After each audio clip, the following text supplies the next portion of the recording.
11 बज गए। आ गया, अब ये प्लेन गिरेगा।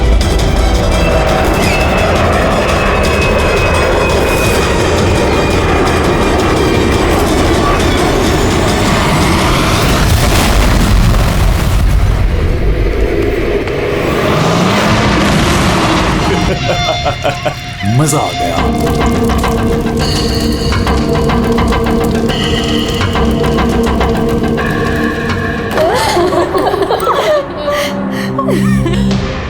प्लेन में आप तीनों के हस्बैंड्स के अलावा सिर्फ पायलट था।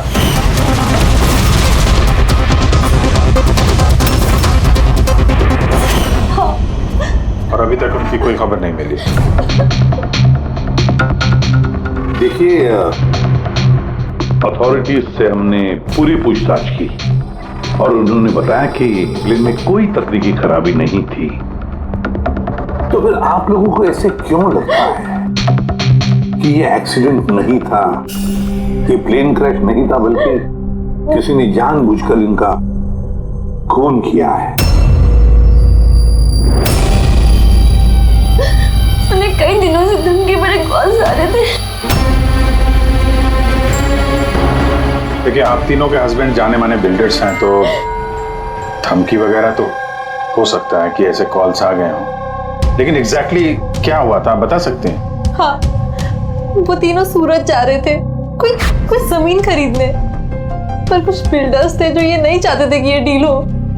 हाँ सर, करोड़ों की डील थी, जरूर ये काम उन्हीं में से किसी का होगा।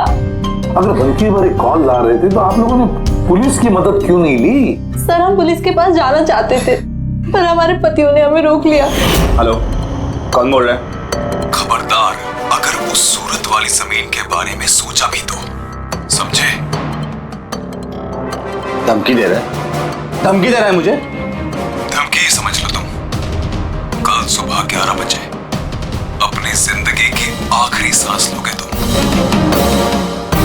तुझे जो करना है कर ले, ये डील तो मैं करके ही रहूंगा। प्लेन क्रैश भी ठीक 11 बजे हुआ था सर। 11 बज गए, अब ये प्लेन गिरेगा।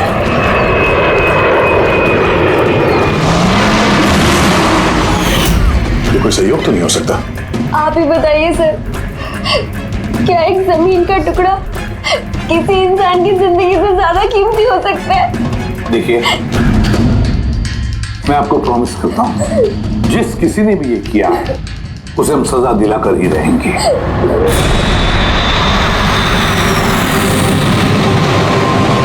सर, हमें 5 साल हो चुके हैं ये काम करते हुए, आज तक एक भी गलती नहीं हुई है।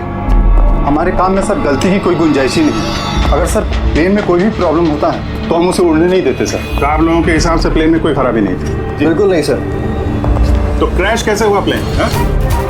4 लोगों की जाने गई हैं, कौन जिम्मेदारी लेगा उसकी? सर, मैं तो खुद हैरान हूँ कि ये हादसा हुआ कैसे। फ्लाइट रिकॉर्डर पता है ना आपको, जिसे हम ब्लैक बॉक्स कहते हैं, उसमें भी सब कुछ नॉर्मल दिख रहा है। नॉर्मल कहने से काम नहीं चलेगा, सब कुछ डिटेल में बताइए, शुरू से, टेक ऑफ होने से पहले से क्या हुआ था? हमने पूरा प्लेन चेक करके पायलट को हैंडओवर कर दिया।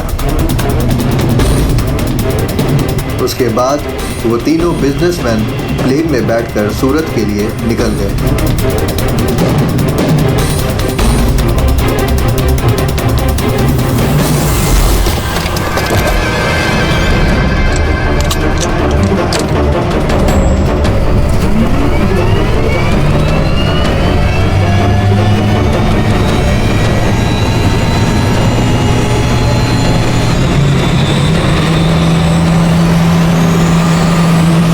टेक ऑफ का परमिशन रेडियो फ्रीक्वेंसी पे मिलता है, मेन टावर से। कल हमें पूरी इंफॉर्मेशन मिलने के बाद ही हम लोगों ने टेक ऑफ की प्रक्रिया शुरू की थी। आप रेडी? क्या? अच्छा, ओके ओके ओके ओके, हाँ ठीक है, हम लोग देखते हैं। क्या हुआ सर? मदन को जिस फोन से धमकी भरे कॉल किए जा रहे थे ना, तो क्रैश वाले दिन यहीं पे था, इसी एयर स्ट्रिप पे। सर, अगर फोन यहीं पर था तो किसी अंदर वाले का हाथ है? क्यों? नहीं सर, हमने किसी को भी कोई भी धमकी भरे फोन नहीं किए। तुम लोगों ने नहीं किया तो कोई बाहर वाला घुस गया होगा। यही सिक्योरिटी ऐसी है स्ट्रिप की। अगर वो आदमी यहाँ पे आया था तो कोई ना कोई निशान तो जरूर छोड़ के गया होगा। चेक करते हैं। सर ये जगह तो पूरी खुली हुई है सर, अगर वो कहीं छुपा होगा तो कहीं हैंगर के पास छुपा होगा सर। ठीक है, वहां देख लें। चलो हैंगर के पास चलो।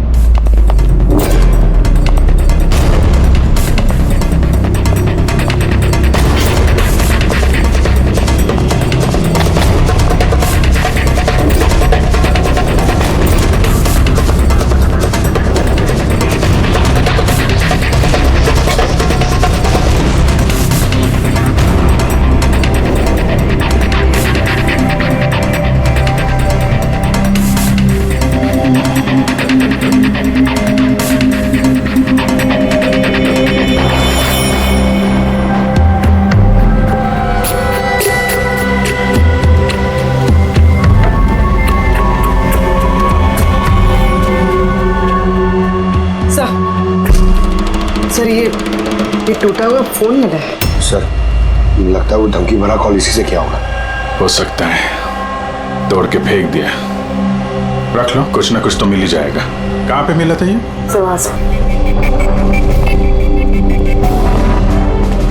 सर यहाँ।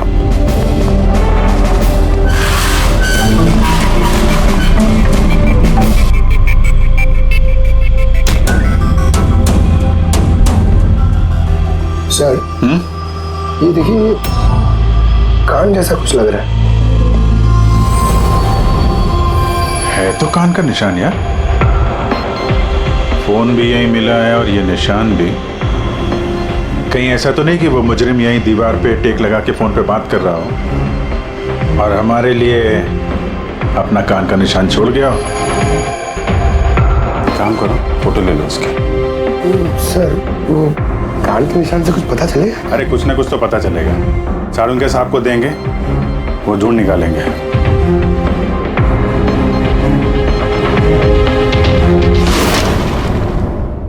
सर 2 लाशें मिल गई है, अंगद और मदन की। और सुमित और प्लेन का पायलट ढूंढ रहे थे, अभी तक पता नहीं चला। आप लोग प्लीज रोइए मत, हौसला रखिए। देखिए, हम आपसे वादा करते हैं, आपके पतियों का खूनी नहीं बचेगा हमारे हाथों से। सर, हाँ सर वो फोन तो मिल गया जिसे धमकी भरे कॉल किए गए थे, लेकिन सर हमारे वहां पहुंचने से पहले खूनी ने फोन तोड़ दिया ताकि हम उस तक पहुंच ना सके।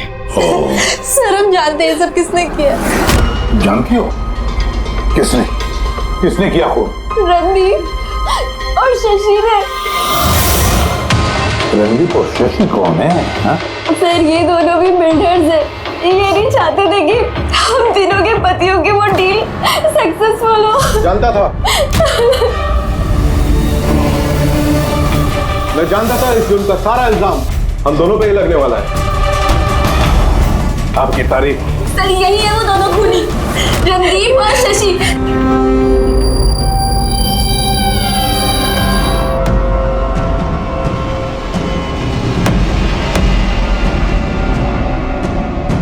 पता नहीं इन औरतों की हमसे क्या दुश्मनी है, चाहे कुछ भी गलत क्यों ना हो, ये हम पे इल्जाम लगाती हैं। और एक बार पहले भी इन्होंने हमें झूठे इल्जाम में गिरफ्तार करवाया था। अच्छा, किस जुर्म में गिरफ्तार करवाया था तुम्हें? जरा हमें भी तो बताइए। सर जब पहली बार अंगद को धमकी भरे कॉल्स आ रहे थे तो मैंने ही पुलिस में रिपोर्ट लिखवाई थी इस रणदीप के खिलाफ। और पुलिस ने मुझे गिरफ्तार भी कर लिया, पर बाद में मैं निर्दोष साबित हुआ। हाँ सर, असल में वो धमकी भरे फोन कॉल उन गांव वालों के थे जिनकी जमीन ये लोग लेना चाहते थे। हाँ तो वो गांव वाले अब भी जेल में हैं। तो ये गंदी हरकत तुम लोगों के अलावा और कौन कर सकता है? देखा सर, फिर से हम पर इल्जाम। अगर ये हमने किया होता तुम सीआईडी के पास क्यों आते? कोई बात नहीं, बहुत जल्द दूध का दूध और पानी का पानी हो जाएगा। हाँ? क्योंकि हमें वहां पे मुजरिम के कान का निशान मिला है। तो बस उससे तो हम पता लगा ही लेंगे कि खूनी है कौन। ये दीवार पर जो गीला पेंट था उस पर जो एक कान का प्रिंट है, इस कान के प्रिंट को देखो। कुछ दिखाई देता है कान पर? इस कान के प्रिंट पे स्टार जैसी कुछ शेप का इम्प्रिंट है।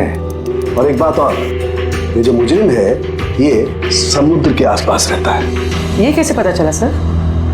मैं बताता हूं।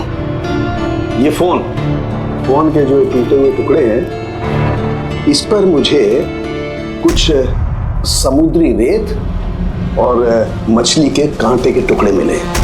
अच्छा, तो जब उस आदमी ने अपने जूते से इस फोन को तोड़ा होगा तो वो रेत और मछली के कांटे उसके जूते से निकल के फोन में चले गए। जूतों में रेत और मछली के कांटे, हो सकता है ये आदमी किसी फिश मार्केट के आसपास रहता हूँ। फिश मार्केट तो है ना यहाँ पे दो, एक वर्सोवा जेट्टी पे और दूसरा मड आइलैंड पे। बस सवेर अपना काम हो गया। दोनों फिश मार्केट में जाकर पता लगाओ। देखो ऐसा कोई है क्या जो कान में स्टार की शेप की ईयररिंग पहनता है।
रिंग वाला आदमी मिल गया।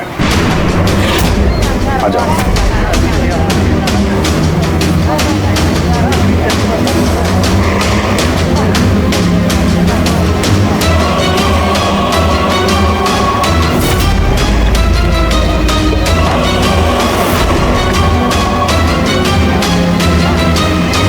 किसी से मीटिंग होने वाली है।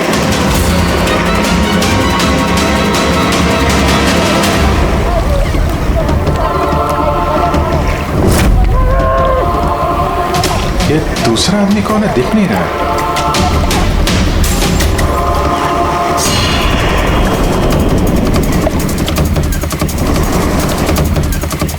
ये तो सचिन है।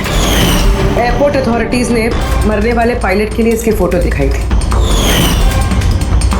वो पायलट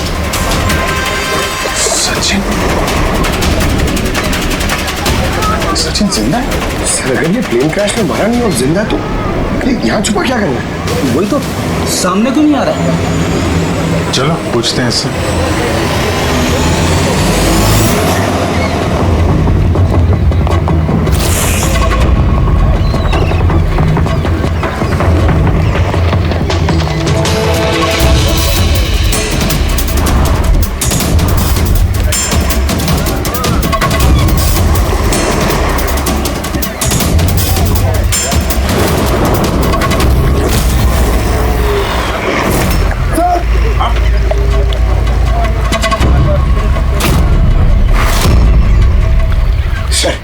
ये तो मर गया।